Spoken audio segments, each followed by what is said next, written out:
Okay, let's call this regular meeting of the City Council and WPCA to order. For the record, today is Monday, January 6th, 2025.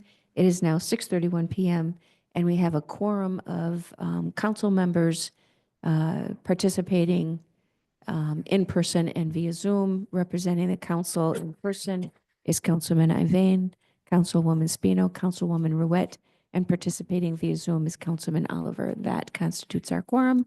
Before we get into the agenda, could we kindly stand and pledge the flag?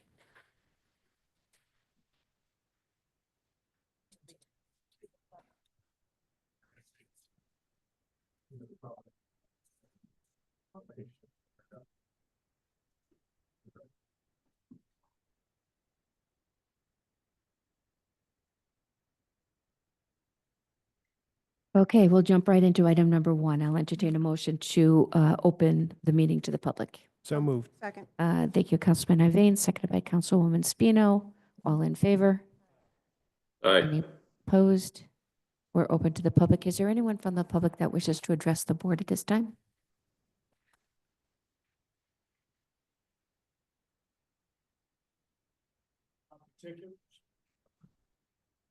Like taxes going up? Is that when I approach? So yeah, from the public, you have 3 minutes if you want to just speak to the board. This wouldn't be a conversation back and forth to the public, but you can go on record with your concerns. Okay, thank you. My name's Jonathan Barber. I just moved here about 2.5 years ago. Already I'm thinking about moving out. Taxes here, I knew they were high. You had a high mill rate. I'm paying $5,100 a year in taxes for a 1,300-foot home. And I just got a letter from tax collector or tax assessor that instead of it being $108, which it was, or 108,000 that I was taxed at, it's going up to 200,002. That's going to double my taxes practically. I'm going to be spending over $10,000 in taxes. I'm on a fixed income. I'm disabled. My wife is just going on to Social Security this March. I don't want to move out of Torrington, but I'm hardly seeing the benefits. I know we have a good police department, a great fire department. I am not condemning these in any way, shape, or form, but is there any way the council can look at these taxes and think about what's happening to the elders in this town? Some of them are going to be taxed right out of their houses. I just moved here. I don't want to move again, but I may have to out of necessity. I figured my finances out before I moved here. I put half down on my home to keep the mortgage at about $1,500, which was doable at the time. With taxes doubling, there's no way my finances can handle that. And one more thing, is there any way we can get fluoride removed from the water? I just saw a documentary that is downright scary. Fluoride has no purpose being in our water. It's not a benefit to our teeth or bones. It actually hinders them from growing properly. It enhances dozens of cancers. It's been proven. It proves neurological disorders in students and our young that are growing up and in these schools. It's preventing blockages in their learning capacities. So there's two things I just want to throw out at the council. I mean, I don't see me getting any answers tonight. But if I need a petition to see what I can do about the taxes, and hey, guys, this is not against you, okay? I applaud the fire department, every way, shape, or form. But, I mean, I was a Marine for 8 years. I know what it's like to be a first responder on a world platform. Oh, I love my country. I love this town. But I'm getting forced out.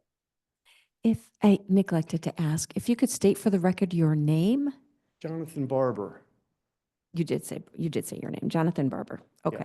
Yes. I live So- over on Northside Drive. If you need a specific address, I'll give that to Yeah, you. no, that's not necessary. If there's a petition I could get, Yeah. I don't know if it would do any good, but Mhm. So, yeah.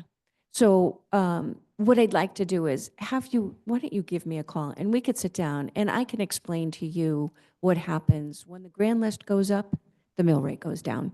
If the grand list goes down, the mill rate goes up. This is an equation that is necessary to establish the revenue the city needs to fund our police and fire and our schools. I'll gladly sit down and go over that with you. I also want to make sure that you are reading very carefully the letter that you got because it clearly talks about the impact. And I did, but so, it was just a scary letter. of course it You is. know, I mean, I see that, it's like a bombshell going off. Absolutely. I just Yep, ducked and took cover, and that's why I'm here tonight. I understand. And thank you for your service. We greatly appreciate your. It's from And I don't know about the fluoride, but give me a call. Give my office a call. You can make an appointment or we can have a telephone conversation. Love Okay? to, ma'am. I would love to, Absolutely. Your Honor. Thank you. All right. Thank you. Still open to the public for any comment. All right. If there's nobody from the public wishing to address the board at this time, we're going to move into item number 2. I will entertain a motion to accept the regular meeting minutes from December 16th, 2024. So moved. Thank you, Councilman Iveyne, seconded by Councilwoman Spino. Questions or comments on the minutes? Hearing none. All in favor? Aye. Any opposed? Motion carries. Item 3, I'll entertain a motion to reappoint Donna Greco as a regular member of the Planning and Zoning Commission for a 5-year term set to expire on December 14th, 2029. Moved. Thank you, Second. Councilwoman Ruette, seconded by Councilman Iveyne. Questions or comments on the appointment? I believe Donna Greco's been a long-serving member, She has. and we have to applaud that contribution to our city. Yeah. And 4 years is a big commitment, so Yeah. to sign up for another 4 years is Yeah. pretty remarkable. Any other comments, questions? Hearing none, all in favor? Aye. Any opposed? Motion carries. Item 4, I'll entertain a motion actually, this doesn't require any particular motion at this time, but so that we can control the conversation, I'll entertain a motion to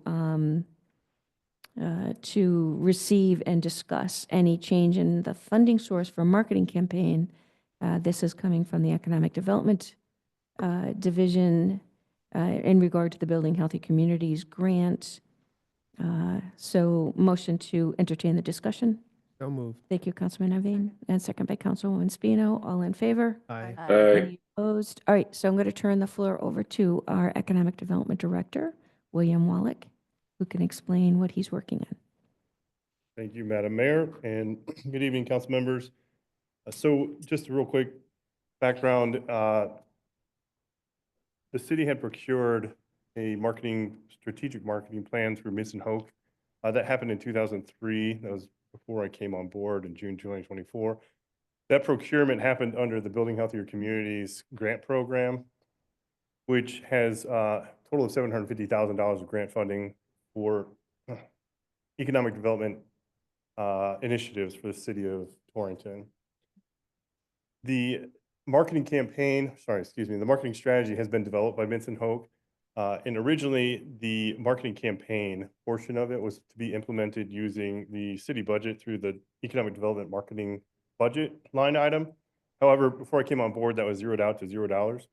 And so recognizing the importance of not only building the marketing strategy, but then having something to implement it, I advocated to utilize the Building Healthier Communities grant funds to make a robust marketing campaign out of the marketing strategy that was developed. Throwing a lot of terms back and forth, using the word marketing left and right. But ultimately what happened is I'd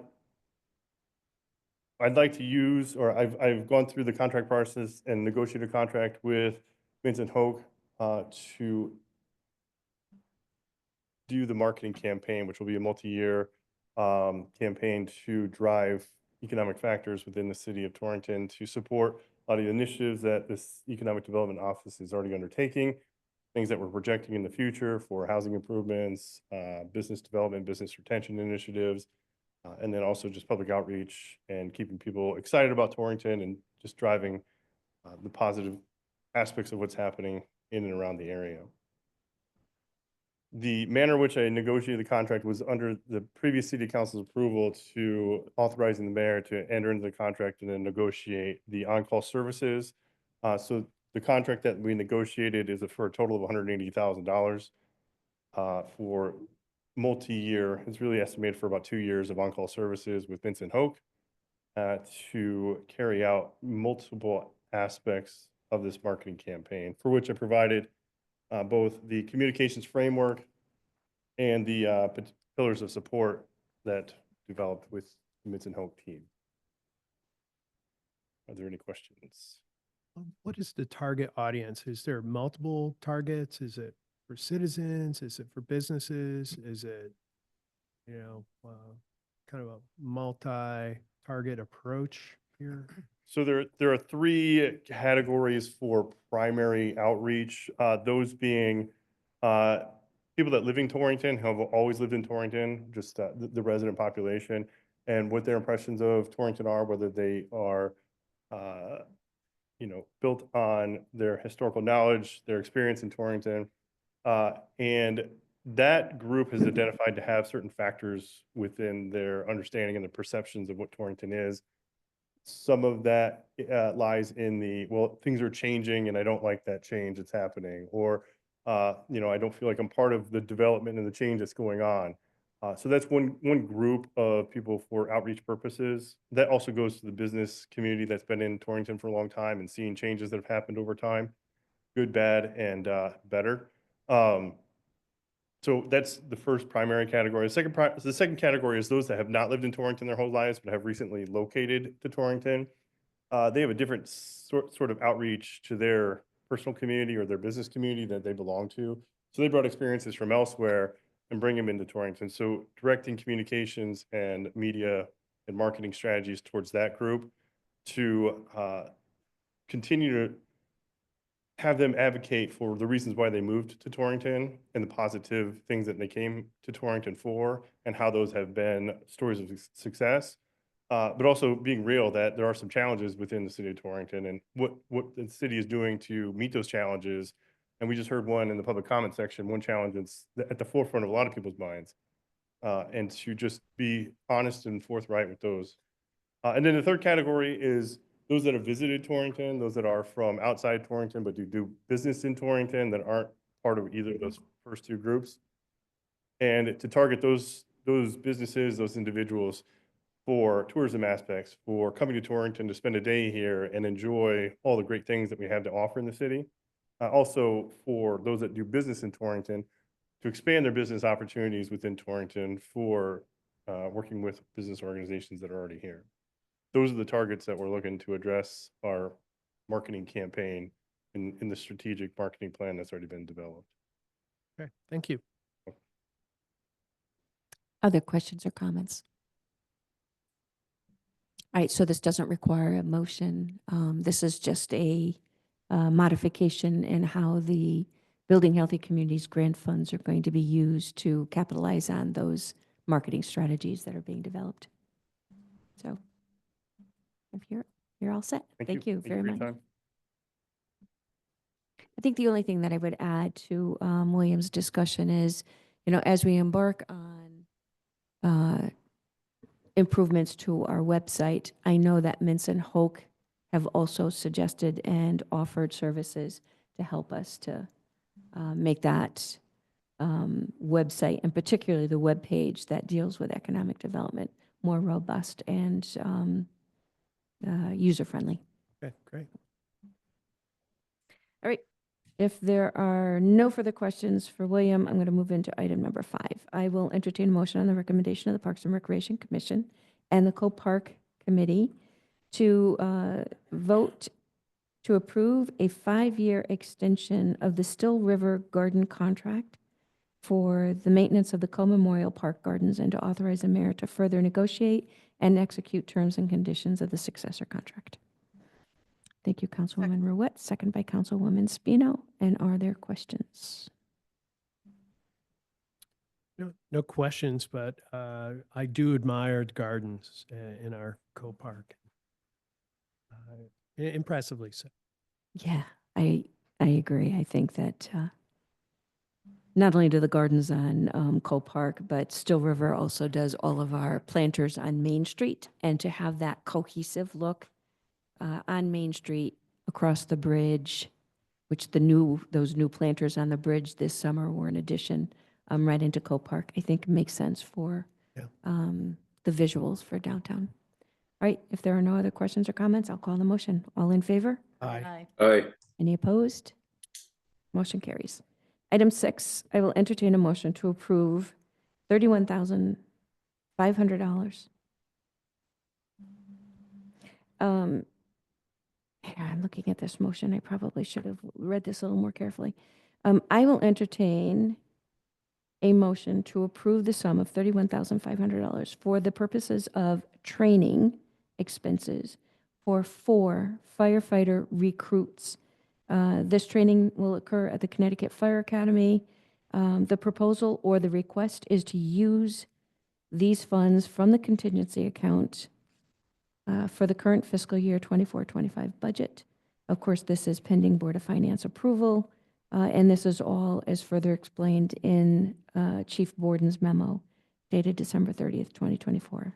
So moved. Thank you, Councilwoman Ruette, Second. and seconded by Councilman Iveyne. Are there questions or comments? I see Chief Borden is here.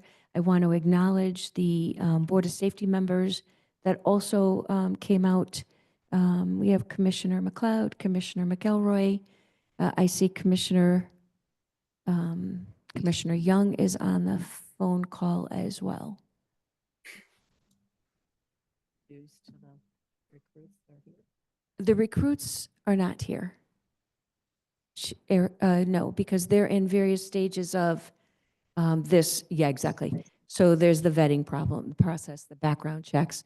But as you saw in the memo from Chief Borden during budget development, we reached the end of the line in the budget approval process. Board of Finance was very clear that they wanted to see no mill rate increase. So we went in that last swath of cuts that came from each of the departments.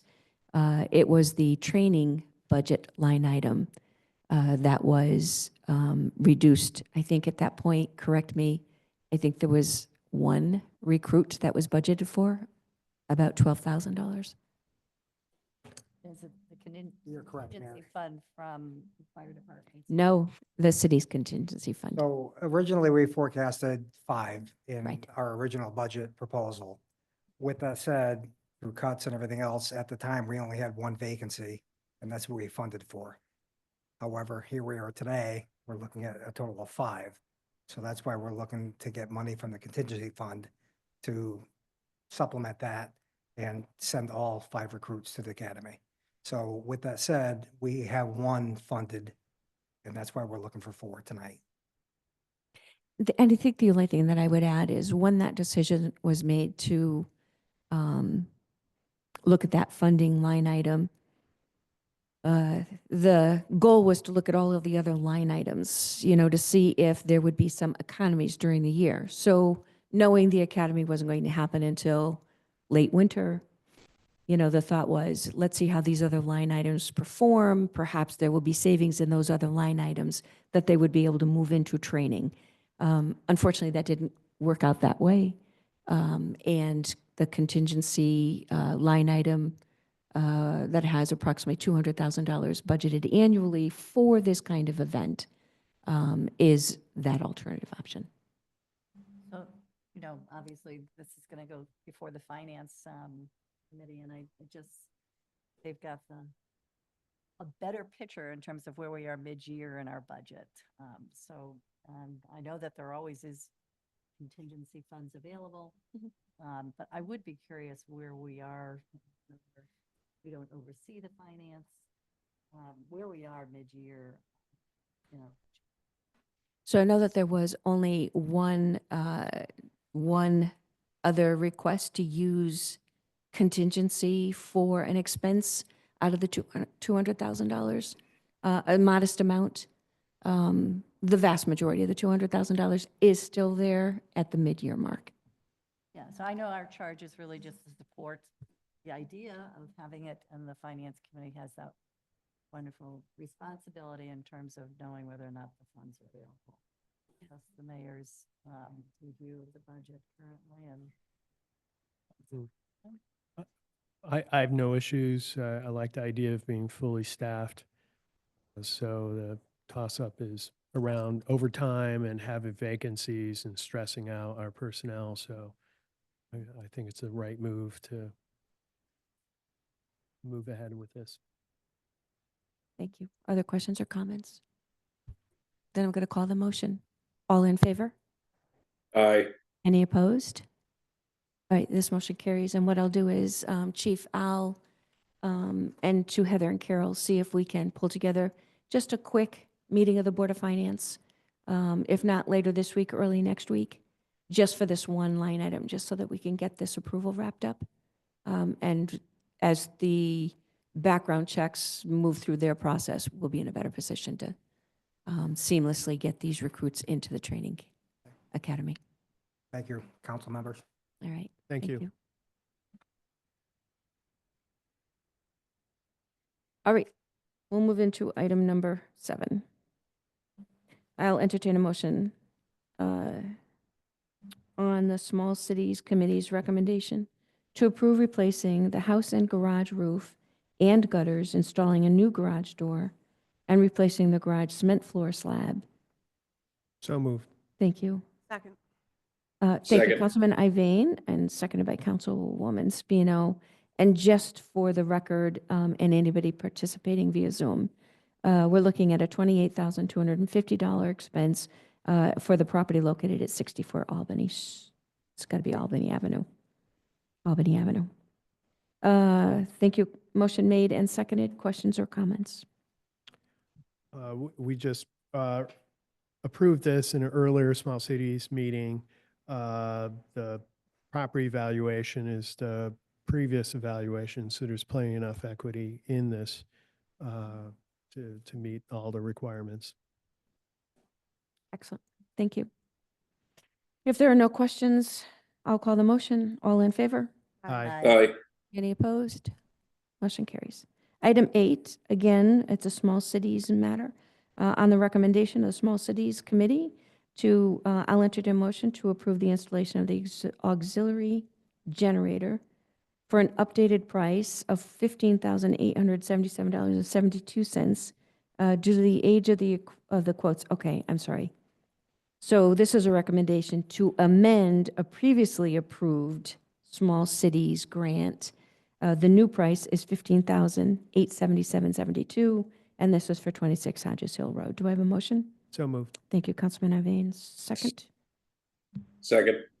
Thank you, Councilman Oliver. And The small narrative is that we've already approved this, I think maybe twice. The bid on the generator had expired and we had to rebid it, so there's a small price adjustment, but mostly it's in line with all the previous approvals. thank you. Questions or comments? Hearing none. All in favor? Aye. Aye. Any opposed? Motion carries. All right, item number 9. I will entertain a motion to accept the recommendation of the tax collector and authorize the tax refunds indicated in a list dated January 6th, 2025. So moved. Second. Thank you, Councilwoman Spino, seconded by Councilman Iveyne. Questions or comments? Hearing none. All in favor? Aye. Aye. Any Aye. opposed? Motion carries. Item 10, I'll entertain a motion to consider business by department heads. So moved. Thank you, Councilwoman Spino, seconded by Councilman Iveyne. All in favor? Aye. Any opposed? We'll start with the city treasurer, because he looks like he's packing up to leave.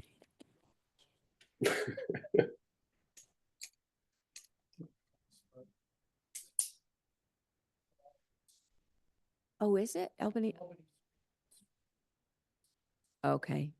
No, I appreciate that. So the minutes should reflect the street. Thank you. Sorry about that. Where's Albany Street? I know where Avenue is. Oh, okay. Thank you for the record. Mr. Wallach, anything else from economic development? All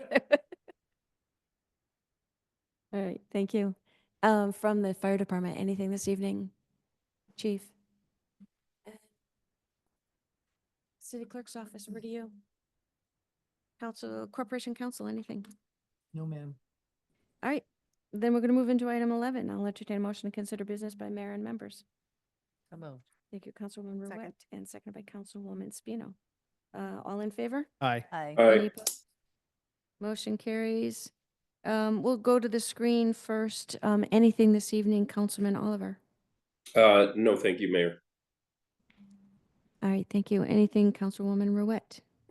Just, I almost feel like we need to do some kind of educational forum on the assessment letters that our residents have gotten, so that there's a little more clarity and less panic about.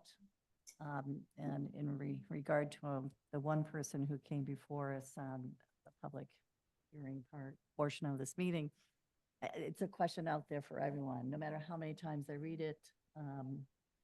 You know, it is based on what happens in this year's budget. So we have a responsibility as members of this board and the finance committee to really make sure that what we are trying to do will happen, or what we need to do. Yeah. I agree. It's hard to address these as one-offs to explain, you know, you double your grand list, you could potentially decrease your mill rate by half. But there are so many nuances to this. It's really hard to, you know, put that in a public forum. Some of the other challenges we have is, you know, we lower the mill rate. We're closer to the mill rate cap of the motor vehicle tax imposed by the state, which means we're getting that much less in the form of those transition grant funds, you know, so it can't be, you know, a percentage by percentage decrease in the mill rate. It's a very complicated formula. I can certainly work with our assessor, whom has agreed to come before the Board of Finance to start having that public conversation, and our tax collector, and see if we could pull together a public forum outside of this meeting that allows for a little more dialogue with the public. So I appreciate that recommendation. I think it's a good idea. Thank you. Councilwoman Spino. I'm just going to echo what Councilwoman Ruette said. I've been approached by quite a few people, and I've been trying to explain how it works between mill rate and the assessment values, but a lot of people don't understand that. Yeah. So I think we just need to get more communication out there, maybe something on Facebook, just explaining it so everybody can understand. I wish it was that simple. I I know. wish it was as simple, you know, you go up 100%, we could drop this 50%, Right. but there are so many things. Personal property doesn't change, you know, it's not subjected to market values. You know, if you have a house that's been carried on the assessor's records as having a value of 150,000, but somebody buys it for $280,000, yeah, there's going to be a correction somewhere in that, you know, next 5-year period of time. So these are the kinds of things that are really hard to explain to somebody who's, you know, not entrenched in, you know, those budget discussions. But there is definitely something we can do. And I think it has to be more of a dialogue versus a Facebook post. Something just Yeah. more explanation of how it works, I guess. Yeah. Yes. Taxes aren't going to double. Correct. Correct. I put that out on Facebook. I That know. doesn't, I think that. not everybody is following a Facebook page or, you know, the followers. It is, I agree, that communication piece has to be something more. You know, we've been talking about these pop-up public meetings. I think we have one scheduled to occur at Cravings in February. You know, those are the kind of, let's bring that message to the people where they are. You know, and I think that has to be part of the strategy as well. But yeah, we'll work out something over the next couple of months. And I think that it's well-timed because over the next couple of months, we're going to be talking about our budget. Yeah. We're going to be talking about what does it really cost to provide, full fire service, full police service. What does it cost to pave and plow our roads and to fully fund education? Those are the kinds of things, people, I think, also forget. I've had a number of FOI requests for the city's budget, but I also remind people that 65% of our budget is actually the Board of Education's budget, and you need to go to them to FOI that information. So it is complicated, but I'm sure there's a way for us to distill it into bite-sized pieces of information to help people understand that. Have we seen an increase in people appealing their evaluations? Because the assessment appeals doesn't begin until April, not yet. Okay. I do know that a number of people did accept the invitation to have a conversation with the appraiser that did the work. And based on those conversations, I think they felt much better about why did I get this letter that tells me my property value doubled. Yeah. But again, if we're carrying a property value on the books for $150,000, but you pay $280,000 for the property, you have to recognize that there's a correction that's about to occur or should occur.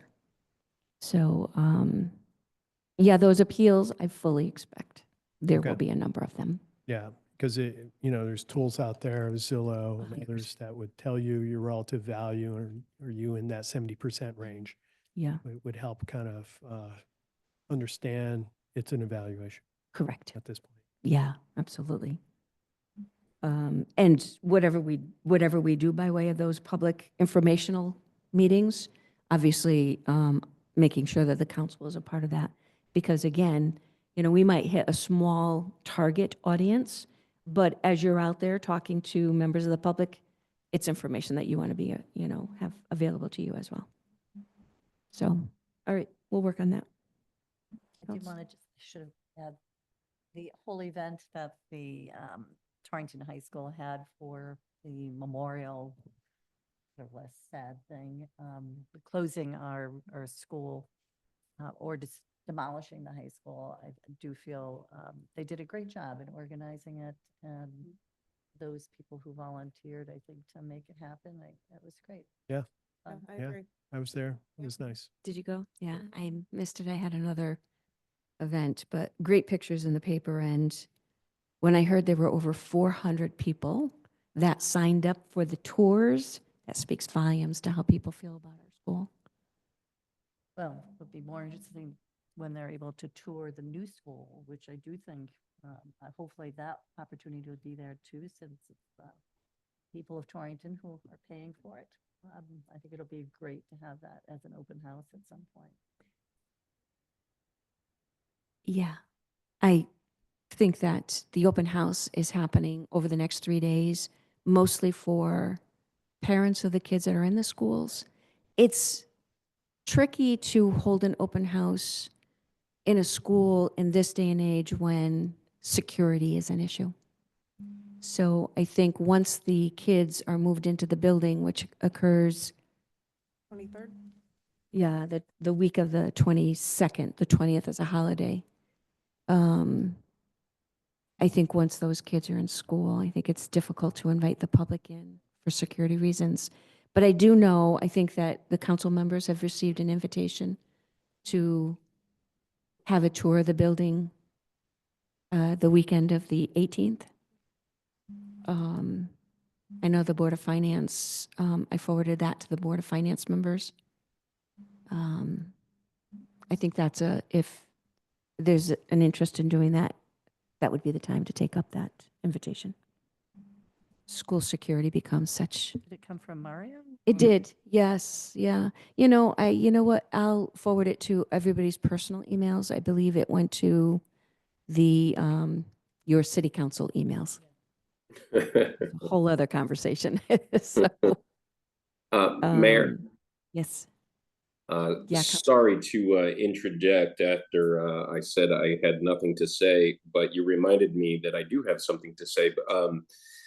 Would you mind just spending just 2 minutes on the Economic Development Forum that will be going on at Cravings on the 16th, because I would say probably 30 or 40 times a day on a Saturday or a Sunday, depending upon, I mean, it doesn't matter when, as long as there's activity next door, people are coming in and wanting to know what's going on with that development. So if we can get the word out a little bit more about what the city is doing to reclaim and reinvigorate these properties, I think it's a good message sown throughout the community. So if you wouldn't mind just taking a minute to talk about that. Absolutely. So one of the reasons that when I have my Monday morning meetings with the economic development team, and we talk about how challenging it is for us to communicate what's going on in the city with economic development, with those projects that are grant funded, such as a demolition at the former Hotchkiss Mill or 70 North Street, or a recent application for innovations cluster. Those are really hard. You know, we might have a soundbite in the newspaper that people read and then forget, or you might put something on Facebook that they may read and then forget. So we know that these pop-up events might be a way for us to continue the conversation. So when you have the Brunswick, and I know for a lot of people that are listening out there, we talk about these properties by their former name, what we grew up knowing them by, Brunswick, Hotchkiss, the old Torrington Company. But when you talk about addresses, the Brunswick factory, which is on the corner of Midget Avenue and Route 4, we know that there's great public interest in what's going on with these properties. A hyper focus from the city's perspective when we apply for a grant. What is the focus of that grant? How is that grant work going to position the property for redevelopment, for attracting developer interest, or for incentivizing a current property owner to consider whether or not it's being marketed correctly, is its value really appropriately cited? Creating some of these pop-up events that are not formal council or Board of Finance meetings, but more opportunities to have that ongoing dialogue. Having these pop-ups in locations that put you right at the front seat of what's happening.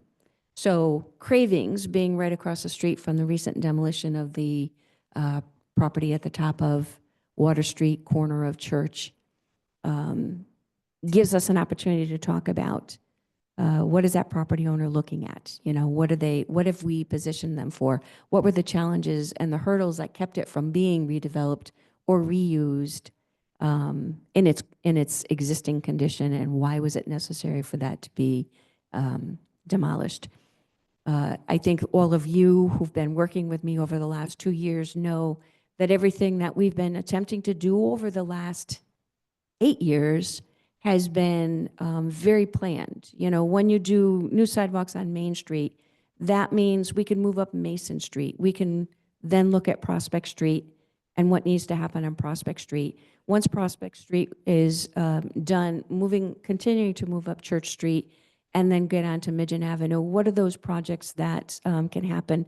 And how do we daisy chain those projects so that you're seeing collective impact?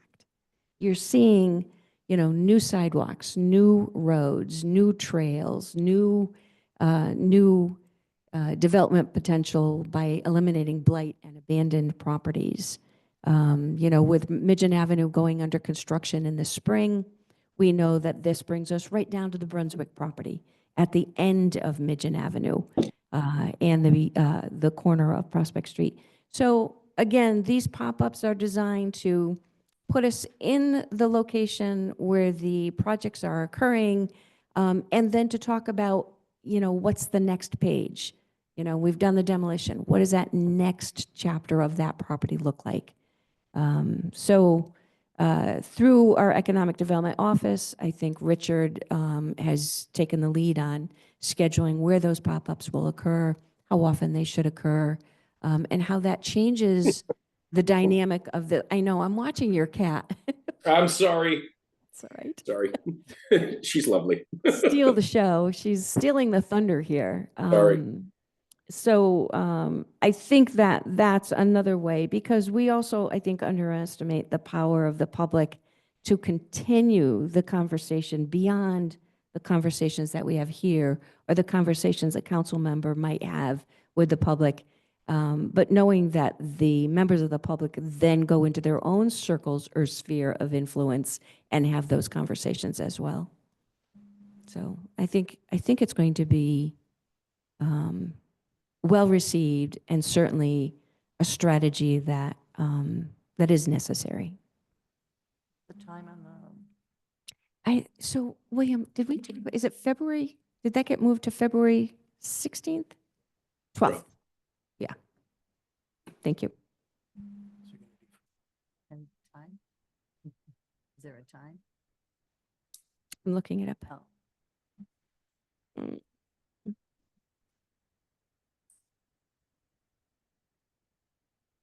No, I don't have the time. I just think it's Yeah. important. Well, I might as well fill the air while everyone's looking up this date. I think it's important for us to continue to find ways to inform the public of what we're doing, because the conversations aren't happening at city council meetings by the public. They're happening in their homes or wherever people may be gathered.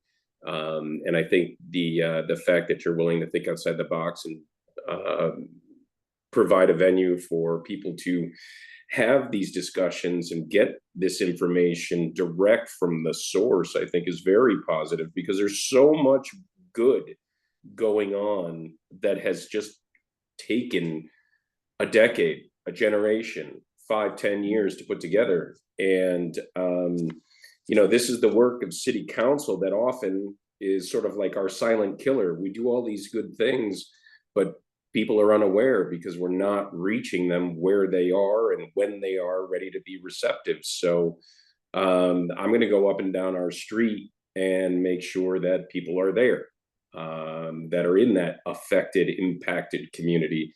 And as an elected official, that's my job. It's incumbent upon all of us. So I commend you, Mayor, for doing this. And I'm looking forward to many of these at other institutions or at other businesses or other venues in the future. I'm happy to attend. And it's just amazing. I've probably had at least 100 people ask me about that development and what's going on. At least. And I only work there Saturdays and Sundays, really, Yeah. So I like the fact that we're trying to use unconventional means to have conventional conversations. I think it's just really smart. I like the way you said that. So when we were having this conversation, William Wallach, Richard Lopez, and I, we also were recognizing that a lot of these projects have had a little bit of a negative impact on some of those small businesses immediately surrounding it. So, when we talk about cravings and we talk about the demolition, a lot of things that happen with demolition that impact those small businesses. That was the other reason we wanted to focus on the small businesses in those areas. High Street was under construction for a long period of time. I know there are some small businesses on that stretch of road that struggled during road construction. I think one of the restaurants, the store, was one of them. So we decided that we were going to go into those small businesses and say, here's a way for us to maybe introduce some new customers to your business, to highlight what's happened, to remind the public that even in times of construction, I know they used to put out those signs, excuse our appearance, we're under construction, or, those kinds of things. It's an opportunity for us to support those businesses during some of those difficult times. When I talk about Midgeon Avenue, I say we're going under construction again in the spring. Here again, those small businesses are going to be inconvenienced because there will be times where access to their parking lot or to their front door will be impacted. So Or it's to our twofold. water, or Yeah, exactly. Turn the water off or for our a day and see electricity. how that Yeah, I mean, helps. Yeah. it's challenging. We don't mind, by the way, using that day as an investment within the community. We can take one on the chin for the better, for the greater good. We just got to know, we need to know what's happening and when it's happening so we can plan. If we don't know what's happening, we cannot plan, and then it's a sucker punch. So that's why I encourage people to come to this forum, because ignorance is just the most cancerous of all diseases. And a little bit of knowledge goes a long way when it's planted correctly in fertile ground. Well said. All right, so so we'll use those opportunities, those pop-ups. And again, the plan is for the council members to be a part of that. It's not these working meetings. These are working meetings. You have business to do, but those meetings are designed to encourage the dialogue. So, Maybe Thank you, Mayor. the chamber might be another location because of the Brunswick property. It's right down the street, that maybe Yep. that's a location. Field Street to Brunswick, yes, Or any G Fitness. Yeah. No, I mean, it's just, yes, uh, yeah. anyway. No, those are, it's Looking for all, ideas, William. We always have ideas. yeah. And there are some small businesses right within the Brunswick factory that also are going to be impacted by a lot of this work. So, Oh, yeah, Yep. so we have opportunities there. And again, another way to introduce the public to these small businesses that they may be in obscure places, but I know growing up in the city of Torrington, those were some of the best restaurants. The ones that were Yeah. so far off the beaten path, that you knew their Wednesday night special and, what time to get there to beat the other crowds. So it's another way to introduce or reintroduce the public to these small businesses that are so vital to our economy. So now I lost track of which council member had the floor.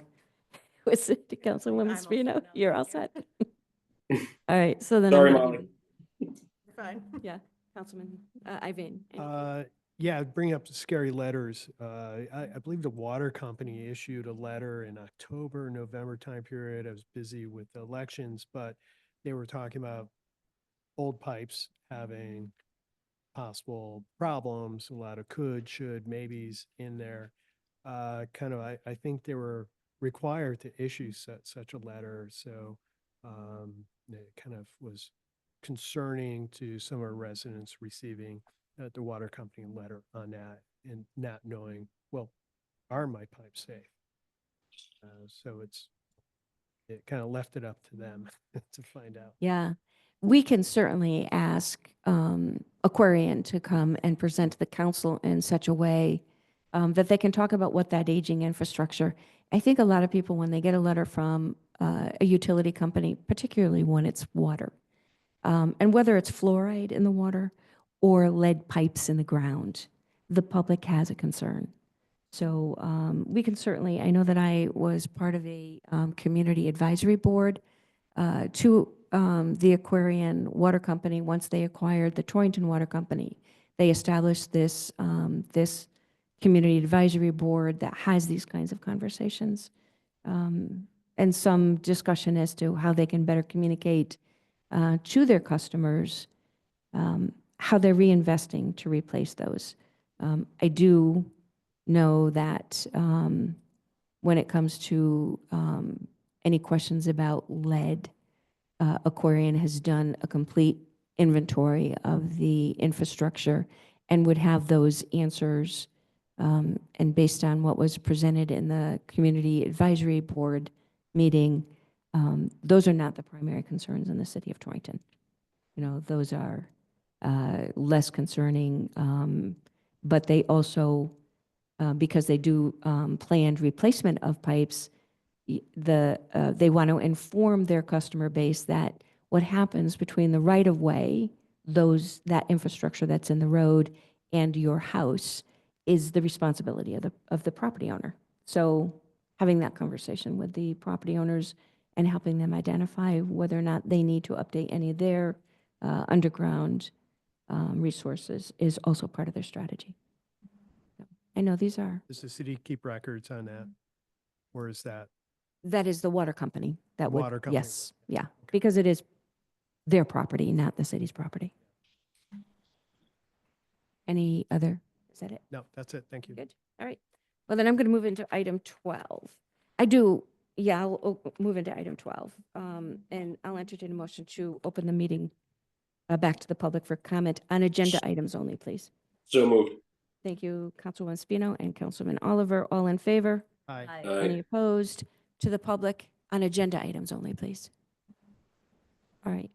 Then, before I entertain a motion to adjourn, I just want to go back. Councilwoman Ruette, you asked about the contingency fund. I told you what was budgeted is 200,000. I know that there was a prior request for a small allocation from contingency for an unexpected expense. The amount that was approved by both the council and the Board of Finance back in November was almost 17,000. It was $16,835.